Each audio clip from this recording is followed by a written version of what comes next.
The marriage of Prince Charles and the late Diana of Wales was no fairy tale. Among allegations of abuse, mutual infidelity, and pressure from the royals, this is why these two found it impossible to live happily ever after. They weren't necessarily in love. Charles and Diana's lack of chemistry seemed especially evident when discussing their engagement in a 1981 interview. They look physically uncomfortable together, but it doesn't end there. When asked why she elected to marry Charles, Diana says, "I had a long time to think about it, because I knew the pressure was on both of us. And, it wasn't a difficult decision in the end. It's what I wanted." She quickly corrects herself, saying, "It's what I want." When asked if they're in love, Diana immediately replies, "Of course." Charles' reply, however, would go down in infamy. "Whatever love means," he says. Ouch. She suffered from postpartum depression. Diana revealed in a Panorama interview in 1995 that she suffered from postpartum depression during her marriage to Prince Charles.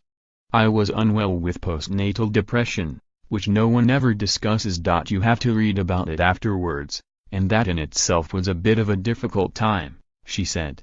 "You'd wake up in the morning feeling you didn't want to get out of bed, you felt misunderstood, and just very, very low in yourself." She added, "It gave everybody a wonderful new label, Diana's unstable and Diana's mentally unbalanced. And unfortunately that seems to have stuck on and off over the years." Diana revealed that her depression led her to self-mutilate, cutting her arms and legs. "You have so much pain inside yourself that you try and hurt yourself on the outside because you want help, but it's the wrong help you're asking for," she said. "People see it as crying wolf or attention-seeking, and they think because you're in the media all the time you've got enough attention. But I was actually crying out because I wanted to get better in order to go forward and continue my duty and my role as wife, mother, Princess of Wales." Charles may have triggered her bulimia. Diana confessed to Panorama that she suffered from bulimia throughout her marriage to Prince Charles. She said the pressures of her job were factors in her illness. "If I'd been on what I call an away day, or I'd been up part of the country all day, I'd come home feeling pretty empty, because my engagements at that time would be to do with people dying, people very sick, people's marriage problems, and I'd come home and it would be very difficult to know how to comfort myself having been comforting lots of other people," she said. "So it would be a regular pattern to jump into the fridge. Work wasn't the only trigger. It was a symptom of what was going on in my marriage," she said. "I was crying out for help, but giving the wrong signals, and people were using my bulimia as a coat on a hanger. They decided that was the problem." Diana's biographer, Andrew Morton, told People, "I think she slimmed before the wedding as a result of nerves, and then the whole thing was triggered during her honeymoon, when her husband put his arms round her and said, 'You are a bit chubby, darling.'" Charles cheated on her in Diana's 1995 Panorama interview. She was asked if Charles' former flame, and now wife, Camilla Parker Bowles was a factor in their divorce. Diana replied, "Well, there were 3 of us in the marriage, so it was a bit crowded." In a 1994 interview of his own, Charles was asked if he was faithful to Diana. "Yes," he replied, via the New York Times. Then after a slight pause he added, "Until it became irretrievably broken down, us both having tried."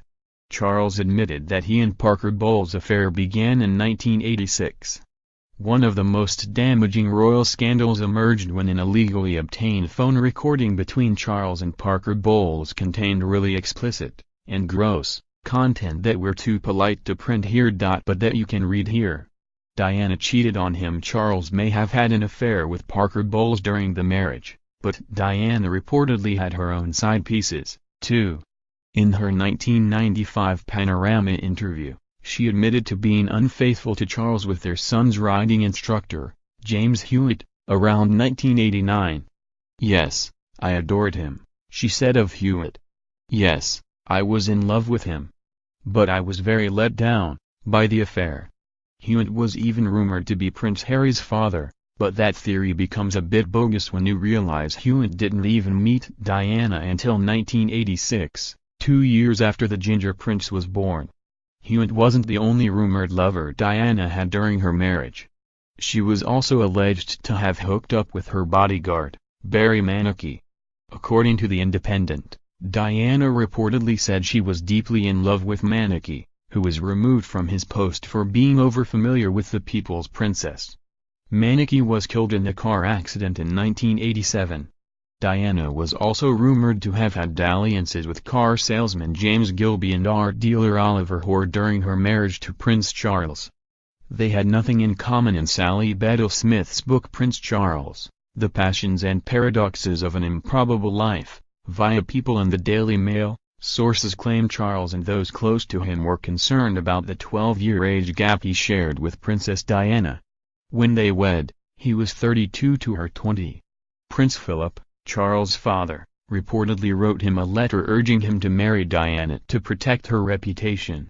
Charles' cousin, Pamela Hicks, reportedly read the letter and told Smith, via News 12, it was measured and sensitive, but Charles wasn't in love, he wasn't ready.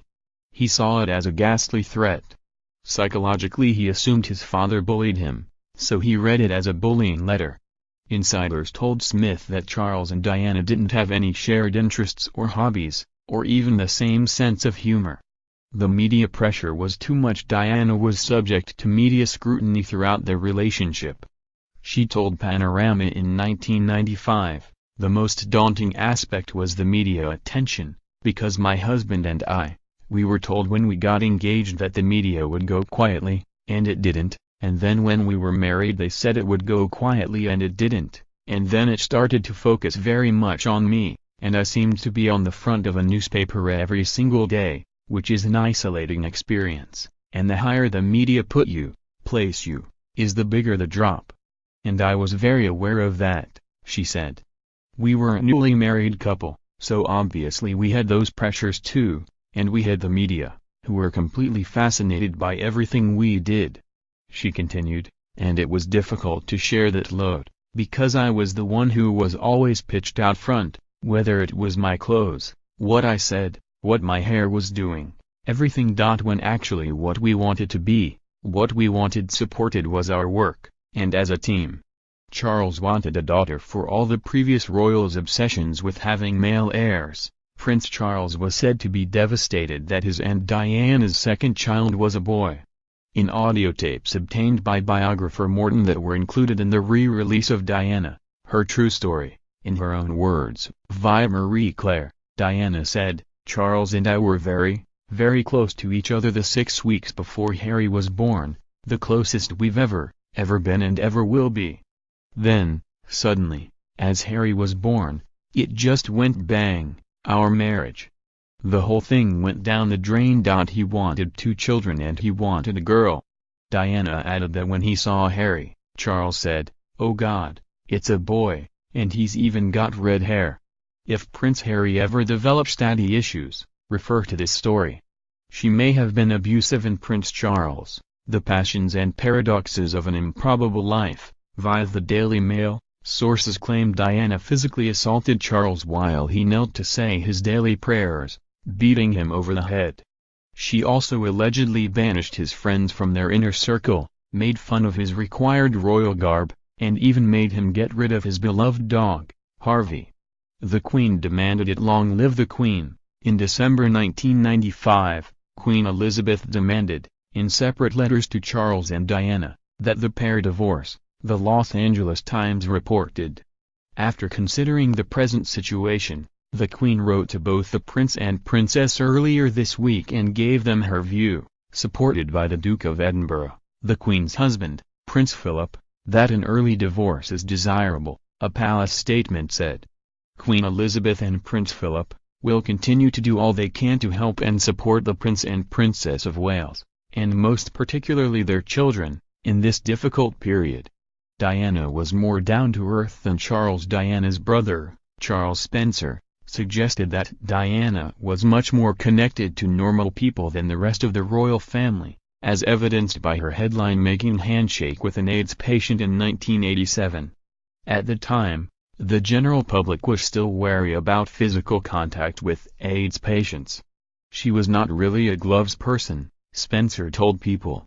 She was very real and very about human contact, and what really mattered that day was to get across a very clear message that, I'm going to touch this gentleman, and you can all exist in a community with people who are suffering, and we must help. She could make any person, whether they were the grandest or the most humble, totally at ease. It's an incredible gift. A hospital manager who'd worked with the late princess concurred, telling the magazine, she'd ring up and say, I'll be along this evening, no cameras, it's a private visit. She'd just come in jeans, jacket, baseball cap or from a dinner or gala in all her finery and have a cup of tea to see the patients. She used the media to her advantage. For all of Diana's complaints about the media, she used it to develop sympathy in the final days of her marriage to Charles and in its aftermath. It was revealed that Diana herself, through close confidant James Colthurst, was the main source of Andrew Morton's infamous biography, Diana, Her True Story. The book was essentially the public's first taste of Diana's personal troubles, including her bulimia and past suicide attempts, and it made her a sympathetic character to the world. Combined with her legendary Panorama interview, her public image rocked the royal family. Charles Spencer told People that Diana's methods were deliberate, but not malicious, and were mostly an effort to preempt any bad press to protect herself, her reputation, and her access to her sons. When you look at why she did these things, you have to look at the circumstances. Whether she was right or wrong in these decisions, she felt really in a tight spot. She was better at handling the press than Charles. On an official visit to India with Diana in 1992, Charles talked to the press about marriage, saying, via People, I've got to get it right the first time, or you'll be the first to criticize me. He wasn't wrong.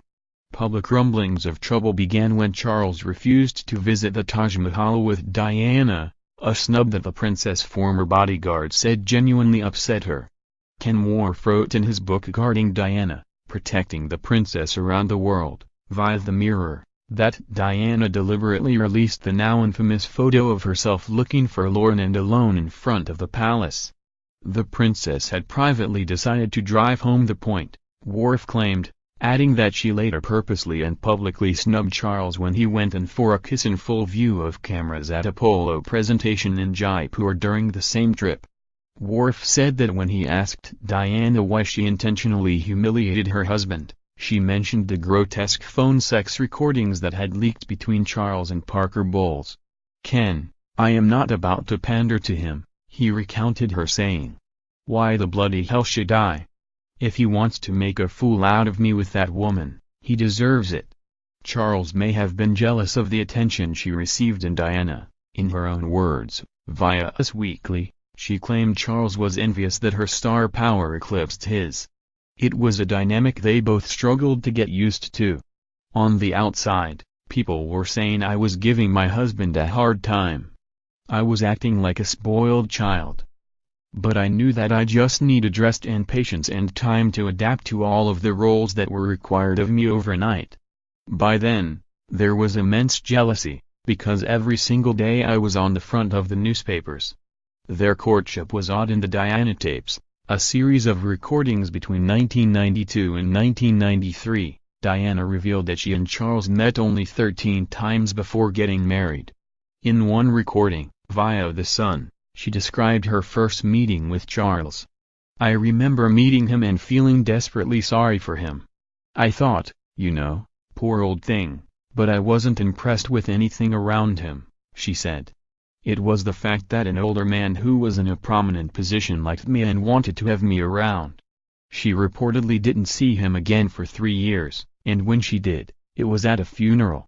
He leapt upon me, he started kissing me and everything. And I thought, you know, this is not what people do, she recalled. He was all over me for the rest of the evening, followed me around, everything. A puppy. And, yeah, I was flattered, but it was very puzzling. He wasn't consistent with his courting abilities.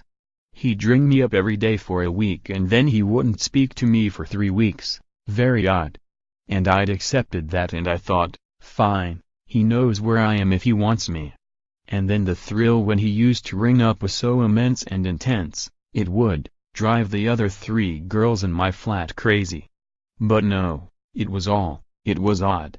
Other royals encouraged him to cheat in the Diana tapes. Via the Sun, Diana claimed that Prince Philip gave Charles carte blanche to cheat on her with Parker Bowles. My father-in-law said to my husband, if your marriage doesn't work out, you can always go back to her after 5 years, Diana recalled, which is exactly, I mean for real. I know that it happened after 5, I knew something was happening before that.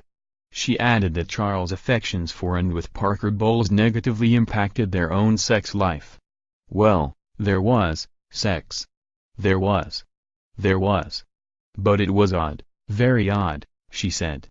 But it was there. Then it fizzled out about 7 years ago. Instinct told me he was cheating. We'd be intimate, sort of once every 3 weeks. And then I followed a pattern. He used to see his lady once every 3 weeks before we got married. She noted. I remember saying to my husband, you know, why is this lady around? And he said, well, I refuse to be the only Prince of Wales who never had a mistress.